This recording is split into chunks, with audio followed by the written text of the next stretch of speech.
Moving on, it's been raining in most regions this morning. Major parts of Accra have been submerged following the heavy downpour. The streets of Malam, Taifa, Jowulu, Kaneshi, Circle and others have been flooded by the rains. We have reports of floods in various other parts of the country. Well, MFR has joined us live. MFR, if you can hear me, what is the current situation where you are? So, Daniel, it's been about 2 years and over where we had what will go down in history as one of Ghana's deadliest, disasters ever. We are here today at the Circle Interchange area where the Gulf Filling Station got burnt about some 2 years ago. Now, I can report that the whole place there's been an improvement, I must say. That with a view from the area, you realize that there's been pavement all over and the flooding has been reduced. I've been speaking to some of the people around me, though some of them do not want to appear in front of the camera. They tell me that they see a major improvement because before some 2 years ago, the whole place by now would have been flooded and there will be no place for them to even stand. I have one gentleman with me. Let me interact with him to find out, since he has been here for about 2 years and over, he will be the best person to tell us the difference between how, about 2 years ago was and now. May I say only a teaching from saying? If I'm a cherry for if you are here and I want to say, and if you friend now, what you say, no, and since I any from time I want to say about 2 years ago, and now, no, anything. My turn would be 5, 6 years. Since where disaster happened for the last 2 years, by the Lusuko all customers over Hanum, a higher day. But since the disaster in sea, for the last 2 years, a few cranny a bomb per se, probably and see by Sunum, and say a Tokrana, and to do the most in most nations on board on bomb and Mako. There's an idea my bazaar. Until you cry, yes, Ghana president said, Kana and sooner Casana incident this year, and a Casana good filling station, person on Messen Frontier, Ubuko, Chomo Cranos, who's a Canis, who can imagine. No, Chum. But question maybe say, once the first now has a flood prone area, and so to Kakrana ha a in the situation in sense see what has a check. Cecilia, so since I know my over no more, Mohammed Bayano, Cecilia Yakra. So, Daniel, if you can hear him, what exactly he's saying is that there's been a major improvement in whatever has happened here. He's saying that with the construction that has happened over the years, about 2 years and over, there's been a major improvement from then times and right now. And so, but whatever they are still calling is that now when people pass, they still see the Junta disaster, they see the burnt cars still parked inside. And so they are calling on authorities to come and salvage or come and pick out all those burnt cars that are outside so that here will be made brand new for them to also have their businesses flourishing. So basically, Daniel, that is what is happening. But I can say that the flood-prone area that used to be here some 2 years and over ago is no more, and everything is better.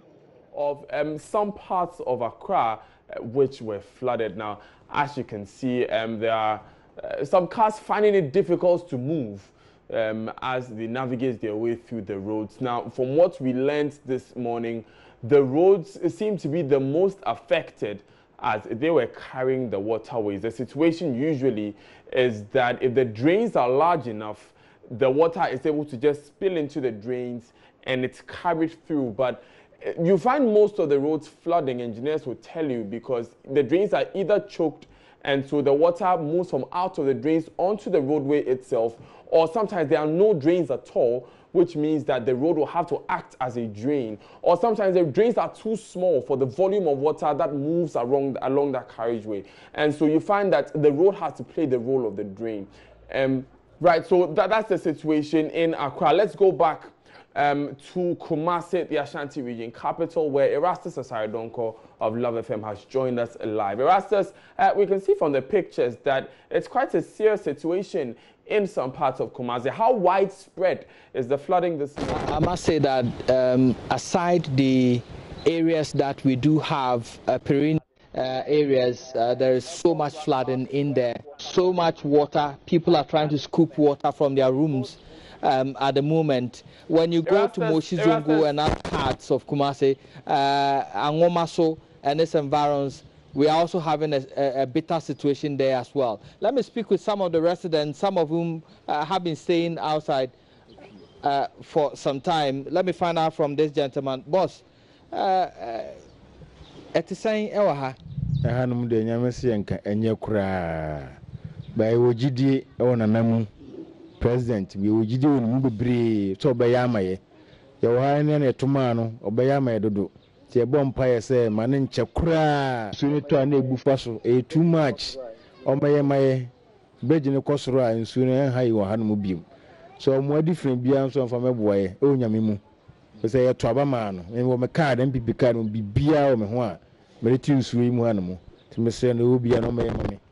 Well, he says he has so much faith in Nanado and he is expecting the president to come to their aid because they've been living in this for a long time. Brahmanim Haraka, what is the problem? Problem net is saying, and so far, the international FAMUFI in answer. A bridge and a airport about bridge in Mwesi, as some Wizima bridge and a Cosro. A Cosro, any problem, I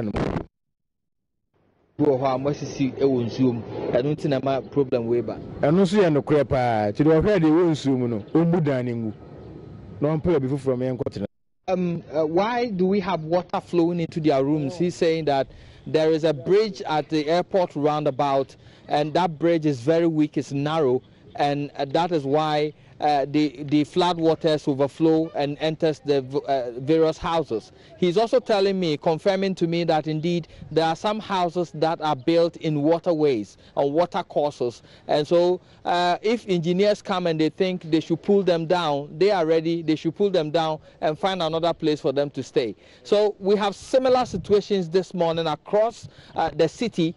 The mayor recently promised that he was going to pull some of these buildings down. We have not. So thank you, Erastus Asaridonko, for bringing us that picture of what is happening in Kumasi. Let's come back to Accra, where Emmanuel Ante is at Kaneshi First Light, is what they call that vicinity. Emmanuel, what's the situation at First Light?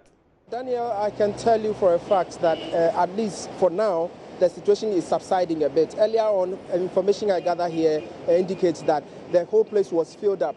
It's a 3-lane dual lane, but in the beginning, that's earlier in the morning, the whole place got flooded that the cars came to a standstill. No car was moving in or out, and that created a lot of traffic, a huge traffic here. But as we speak, now the water has subsided a bit, and so it has covered one part of the road. So now the cars, instead of using the 3 lanes, are using 2 lanes now. And it's quite hectic, but at least it's moving. The traffic is moving a bit. They are struggling to get themselves out of this situation, but for now, I can say that things are moving on smoothly for now, Daniel. Have you been able to speak with any of the passers-by or the residents of that area? What are they saying about how that situation has affected them? For residents, they are saying that usually this place is always flooded and it gets to the brim that it even enters into their homes. But at least today it did not enter into their homes, but it just covered the streets. And so nobody was able to cross the road to the other side of the area. But today's own is not as heavy as it used to be. It created traffic, yes, but it has not caused any major damage here. The only thing is that drivers are also worried because it's especially the commercial drivers who I was trying to get information from told me that it's rather creating a lot of, if I should put it, discomfort for them because now they are unable to go to their destinations, and even some workers who have declined to speak on camera because they said they are camera shy are also saying that they are late, and now they have started getting complaints from their bosses why they are not there and all that. And so the situation here is quite a bit okay, but worrying for some workers and commercial drivers. Right, Emmanuel, very interesting things that you're telling me now. First of all, from the pictures I'm seeing, if you say the flooding has subsided, that means it was very substantial to begin with. And for the residents to say that this is not as bad as you usually get, that's also quite another thing. But you have been speaking with commercial drivers. I want to know, since you got there, have you observed that passengers are able to get into these cars? Because the side of the road that is very flooded is where usually cars park to get on these commercial vehicles. What has been that story like? Well, Daniel, I can tell you that they managed to get into the cars as they walk into the water, through the water, into the cars. The cars get closer to where they can easily board. That's how they get in there. They try as much as they can. For a certain old lady, for instance, she had to be carried into the car bus itself. Right as we speak, I can see some confusion in one of the cars. Let me get closer and see what's happening there. It seems somebody wants to get down, and because of the water, she's unable to. See how she's struggling to get down from the vehicle. So that's the kind of situation we are finding. Madam, what's the current situation? Why are you getting out of English? Me fro ka na me fa wo circle bus stop. Ayeshi me fro ka wo circle bus stop. Eti me fa ka no. E na mate me ka che se mesi buzia. Enti me ka se mesi buzia ozi me ka so afa. E na me si o ho na me ye adwuma. Enti inye sa na ye je 180 pesos. Eno ha no. Oh, okay. So and yet related to the flooding issue. Oh, okay. So that's what we have for here now. For now, Daniel. The cars, you can even watch from the cameras. You can realize that cars are even struggling to get onto the road. This tractor, for instance, nearly fell into a ditch, which is closer to a junction here. So that's what is going on here. But from here we'll be going to Circle to find out how that place also looks like, because that place we know how it used to be, what happened a couple of years back. And so we'll go and find out what is happening there too, Daniel. Thank you very much, Emmanuel Lante, for that report from Carnation. First light is what they call it. Interesting flooding situation.